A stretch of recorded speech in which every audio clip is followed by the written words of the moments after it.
Hi, this is Body Faith. How you doing? Thank you for coming to my channel.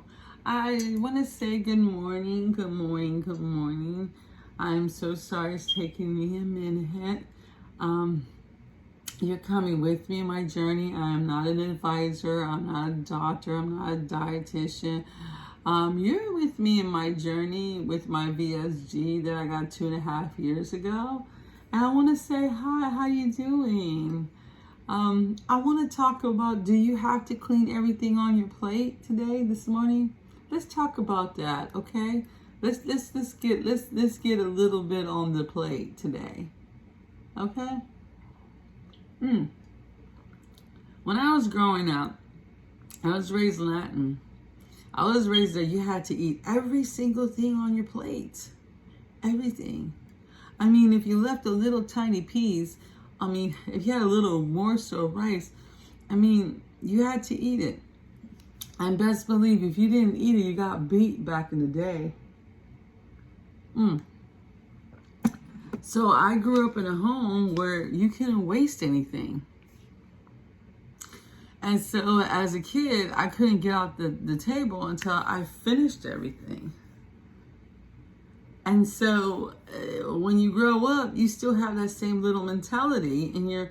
So when I got the sleeve done, that was one of my little struggles that I was dealing with. And so I can only speak about Miss Maddie Faith here, but that was one of my things I had a problem with. And it was hard because I always felt like I had to finish everything on this plate. Having this tool has really changed my life and it's made a difference in my life and the way I see a plate. And so I had to learn how to push the plate. There was times that when I was full, I was still eating the food because I felt like I had to finish everything on the plate because I used to get spanked as a little girl and because I was raised that way. You cannot, it was like, you better eat everything on that plate or no, you're going to get it. And unfortunately, this is how I was raised, and so I always felt like every single time it was like it was a mortal sin to leave food on my plate. So because of that, unfortunately,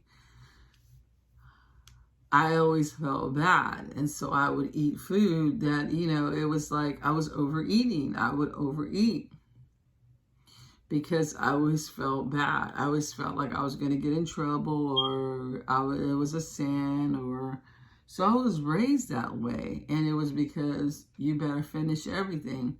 So unfortunately, I did the same. History repeats itself. And I raised my daughters the same way. But a little bit more lenient, not as so rigorous, not so rough the way my mom raised me on that. So what I'm getting at is that it's okay to walk away from your plate. It's okay not to eat it. It's okay to push that plate. And that's having this tool, this procedure done for me has become it's become such a blessing for me because the problem was it gave me the control and the mindset that I needed. No, I don't have to eat all that beans and rice. No, I don't have to eat everything on my plate. So I didn't look at it as a defeat or poor me.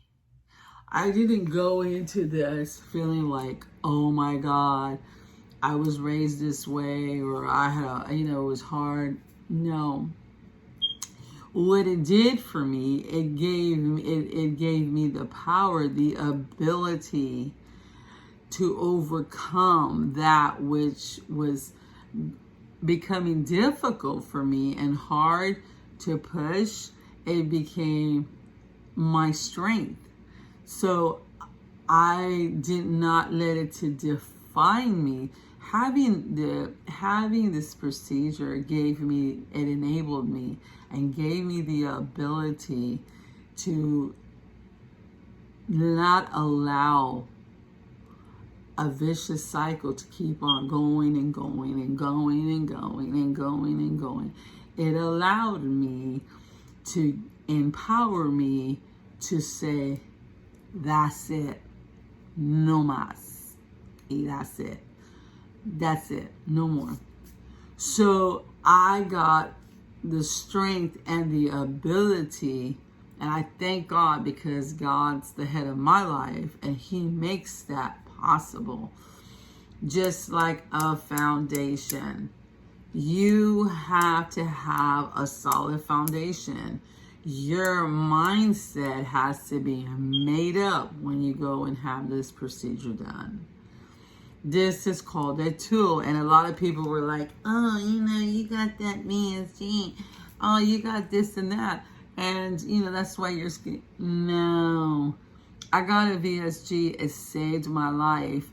But what I do is I incorporate it in my life.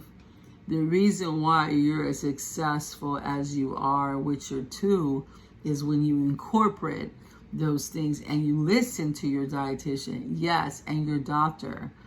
You can't go listening to everybody. You got to listen to your dietitian, your doctor, and when they tell you stuff, it's for your own good. They're surgeons, they're doctors, they're specialists. Specialists know exactly the ins and the outs. They know everything that you might not know or you might not have known or learned. So when you're exposed to that and you become knowledgeable, those things become your tools and they assist you to be more effective and more successful in your journey. So I know for me, it made a difference, but I had to incorporate it. I had to live it. I had to breathe it. I had to deal with everything that comes with it. But I don't let those things define me. And I thank God. So I had to come at different angles in this journey because it was like, okay, I can't, when you have it, you can't eat that much. I had a big old plate. And it was like, so I got everybody involved. I got everybody. I get my friends. I get my children. And now I have a husband. Hi, puppy. And I have a wonderful husband. So he eats my we together. So when you get everybody into that, you get everybody in your inner circle. Believe me, it makes a difference. You can't keep it hush hush. No. Let people know you had a VSG, or let people know that you're cutting carbs. Let people know. Let them all know that, you know what, I'm exercising, or I'm, let your family, your friends in on what you're doing. You'd be surprised. They can encourage you, and they can, it's like, don't be so secluded. Like me, I tell everybody, oh yeah, I got a VSG and I can't drink. I don't drink 30 minutes, or I don't eat and drink at the same time with my meals. My husband knows that. Everybody knows that. I had to wait 30 minutes, and then 30 minutes, So everybody knows that about me. So I just want to encourage you. You're only as successful as you put into it. When you put into that, you have to be kind to yourself. Don't be so hard on yourself. Do the best you can. Incorporate exercise. I know it works for me. So I just want to encourage you. And thank you for coming with me in my journey. You can do it. You can do this. But you got to be able to believe in yourself. You have to do for you first, then you can do for others. And that's the one thing you got to learn to master your entire life and working and dealing with your highs and your lows. And sometimes you might be level to the ground. You know, sometimes you might have a good day, you might have a bad. But you know what? Sometimes you could fall off the wagon or fall off the horse, get back up, saddle up, and get back on that horse and get back on that wagon, okay? Because you got this. You have to believe in yourself. And it takes you and determination to want to do this. Nobody's going to sit there and hold you by the hands. Nobody's going to sit there and count your little calories. Nobody's going to sit there and be like, but when you put on something that doesn't fit you, like me, that's your celebration. I do a celebrated dance, you know, because I'm like, yay. But those are your rewards. So we will continue to talk about that. Thank you for coming with me. This is Monty Faith. Ciao. God bless you and be blessed. Ciao.